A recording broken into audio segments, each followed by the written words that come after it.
Alhamdulillah,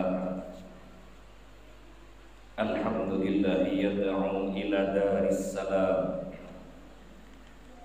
yahdi man ittaba'a ridwanahu subulas salam.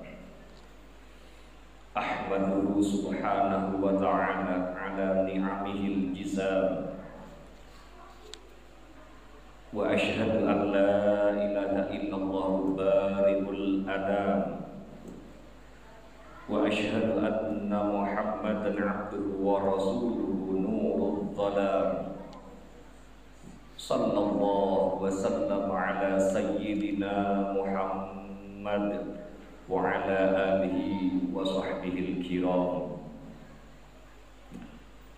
Amma ba'du, fa ya ayyuhal hadirun, usikum wa nafsi bi taqwallah, faqad fazal muttaqun. Ittaqullaha haqqa tuqatih wa la tamutunna illa wa antum muslimun. Qala Allah ta'ala fi kitabihil karim, laqad ja'akum rasulun min anfusikum azizun 'alaihi ma 'anittum harisun 'alaikum bil mu'minina raufur rahim. Ma'asyiral hadirin sidang Jumat yang dimuliakan Allah, pada kesempatan yang berbahagia ini, marilah kita bersama-sama meningkatkan kualitas iman dan takwa kita pada Allah. Takwa yang sebenar-benarnya, bersungguh-sungguh kita jalankan perintah Allah dan kita jauhi apa yang dilarang oleh Allah. Ma'asyiral hadirin rahimakumullah, hari ini adalah Jumat pertama di bulan Rabiul Akhir. Orang Jawa menyebut bulan Ba'da Mulud. Kemeriahan peringatan Maulid Nabi yang sudah kita lihat bersama, yang sudah kita rasakan bersama, baik yang ada di lingkungan kita sendiri, yang ada di instansi-instansi, tak lain dan tidak bukan merupakan ta'birun adil farah wassurur. Ta'birun adil farah wassurur, seperti yang diungkapkan oleh Sayyid Muhammad bin Alawi al-Maliki, bahwa peringatan Maulid Nabi besar Muhammad sallallahu alaihi wasallam itu merupakan ekspresi rasa bahagia, ekspresi rasa syukur kita dengan kehadiran baginda Rasul Muhammad sallallahu alaihi wasallam. Maka tidak akan pernah bosan kita membaca sejarah-sejarah beliau, terlebih bagaimana dahsyatnya rasa cinta yang dimiliki oleh baginda Rasulullah sallallahu alaihi wasallam. Salah satunya terekam dalam surat Ad-Duha ayat keempat dan kelima. Walal akhiratu khairul laka minal ula, wala sawfa yu'tika rabbuka fatarda. Dalam tafsir Jalalain disebutkan, bihi faqala Rasulullah, idzan la arda wa wahidin min ummati finnar. Bagaimana aku bisa merasa puas, wahai Tuhanku, sedangkan satu orang dari umatku masih berada di neraka. Ma'asyiral hadirin rahimakumullah, dalam ayat di atas betapa Rasulullah akan menjadi tameng buat kita jika masih ada satu pun dari umatnya yang masih berada di neraka. Maka Rasulullah tidak akan merasa puas dan akan menunggu kita sampai kita dimasukkan ke dalam surga. Doa Rasulullah yang paling mustajabah adalah berupa syafa'atul ummah, yang nantinya akan beliau berikan kepada kita sebagai umatnya yang penuh dengan dosa-dosa. Belum lagi bukti dahsyatnya cinta Rasul kepada kita di saat detik-detik menjelang ajal beliau tiba, di saat Jibril datang untuk menunggui beliau dalam keadaan sakaratul maut. Baginda Rasul sempat bertanya, wahai Jibril, jelaskan apa hakku nanti di hadapan Allah. Lantas Jibril menjawab, pintu-pintu langit telah menanti rohmu. Semua surga terbuka lebar menanti kedatanganmu. Tetapi baginda Rasul kurang puas dengan jawaban Jibril. Bukan itu Jibril, bagaimana nasib umatku kelak di akhirat? Jangan khawatir wahai Rasulullah, Allah telah berfirman kepadaku, kuharamkan surga bagi umat-umat yang lain sebelum seluruh umat Muhammad telah berada di dalamnya. Maka di sini ma'asyiral hadirin rahimakumullah, betapa Rasulullah tidak bertanya tentang bagaimana nasib anak-anaknya, tidak bertanya bagaimana nasib istri-istrinya, tapi beliau lebih mendahulukan bagaimana nasib kita sebagai umatnya. Di saat detik-detik ajal kian dekat, Israel mulai melakukan tugasnya. Perlahan-lahan ruh Rasulullah ditarik, sekujur tubuh Rasul bersimbah keringat, urat-urat lehernya menegang.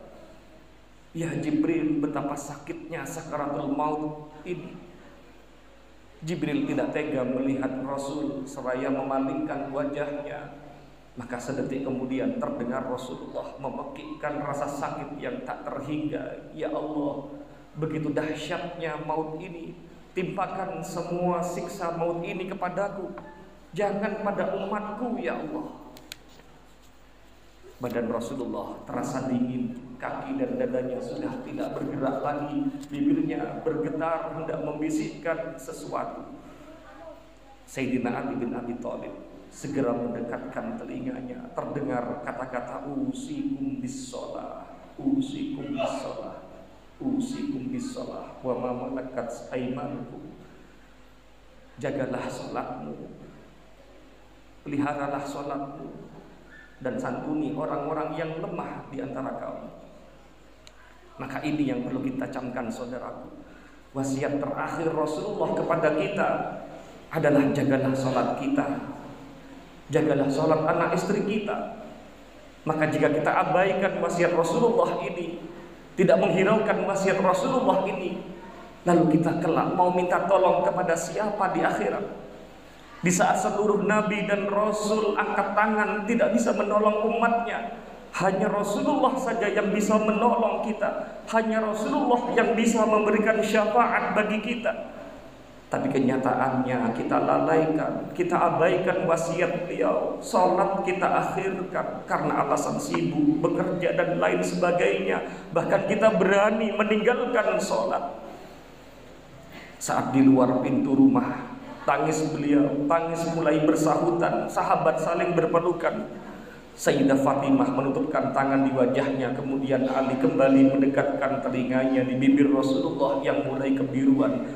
Terdengar kalimat terakhir di bibir beliau, ummati, ummati, ummati. Dan selesailah sejarah perjalanan manusia agung yang menghantarkan umatnya, membebaskan umatnya dari kegelapan. Suatu ketika tatkala Aisyah berdiri di dekat kubur Nabi Muhammad SAW, dia berkata seraya mengenang sifat-sifat mulia beliau, wahai orang yang belum pernah memakai pakaian sutra, yang belum pernah tidur di atas ranjang yang empuk, dialah orang yang pergi dari dunia sementara perutnya belum pernah terasa kenyang oleh roti sekalipun dan gandum yang kasar.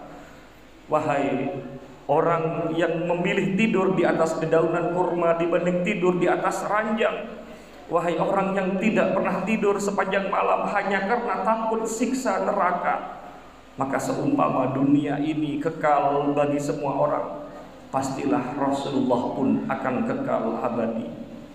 Ma'asyiral hadirin rahimakumullah, begitu besar cinta Rasulullah kepada kita umatnya, begitu dalam kasih sayangnya kepada kita semua. Lantas bagaimana dengan kita? Sahabat Abu Dzar bercerita bahwa baginda Rasul bangun malam dan mendirikan sholat. Beliau terus-menerus membaca satu ayat, in tu'adzibhum fa innahum ibaduk wa in taghfir lahum fa innaka antal azizul hakim. Dan jika engkau menyiksa mereka, maka sesungguhnya mereka adalah hamba-hamba engkau. Dan jika Engkau mengampuni mereka, maka sesungguhnya Engkau Maha Perkasa lagi Maha Bijaksana. Ayat ini sejatinya diturunkan oleh Allah buat Nabi Isa alaihissalam. Rasulullah rukuk dan sujud membaca ayat ini. Abu Dzar bertanya, "Ya Rasulullah, kenapa engkau tiada henti membaca ayat itu?" Nabi menjawab, "Sesungguhnya aku memohon kepada Tuhanku agar diperkenankan untuk memberikan syafaat buat umatku, dan Allah berkenan memberikannya syafaatku bagi orang atau bagi siapa saja yang tidak mempersekutukan Allah." Hadis riwayat Bukhari. Maka ketika kita sholat malam, ruku dan sujud, kita memanjatkan doa-doa bagi diri kita sendiri. Tapi baginda Rasulullah SAW ketika sholat malam, beliau berdoa untuk umatnya, untuk kita semua. Lantas kalau kita sudah tahu begitu dahsyatnya cinta dan rindu Rasulullah, masihkah kita bertanya kepada saudara kita, apa dalil memperingati Maulid Nabi Muhammad SAW? Tegakah kita bertanya sebuah dalil mencintai orang yang cinta kepada kita? Ma'asyiral hadirin rahimakumullah. Maka marilah kita mencintai beliau dengan cara menjalankan satu hal yang sangat beliau cintai, seperti sholat berjamaah di masjid. Kita belajar melakukan sunnah-sunnah beliau, belajar bagaimana sifat beliau, belajar bagaimana sikap beliau kepada orang lain, belajar bagaimana beliau berbicara tidak pernah menyakiti perasaan orang lain, dengan lembut dan kasih sayang. Kita cinta beliau dengan selalu membaca sholawat kepada beliau. Kita akan merasa hidup kita hampa jika kita tidak bisa menghadirkan Rasulullah di kehidupan kita. Kita hampa jiwa kita jika kita tidak membaca sholawat kepada Rasulullah. Semoga kita mendapatkan syafaat beliau kelak di hari kiamat. Amin ya rabbal alamin. Barakallahu li wa lakum fil Qur'anil azim wa nafa'ani wa iyyakum bima fihi minal ayati wa dzikril hakim. Innahu was-sami'ul 'alim. Rabbighfir warham wa anta khairur rahimin.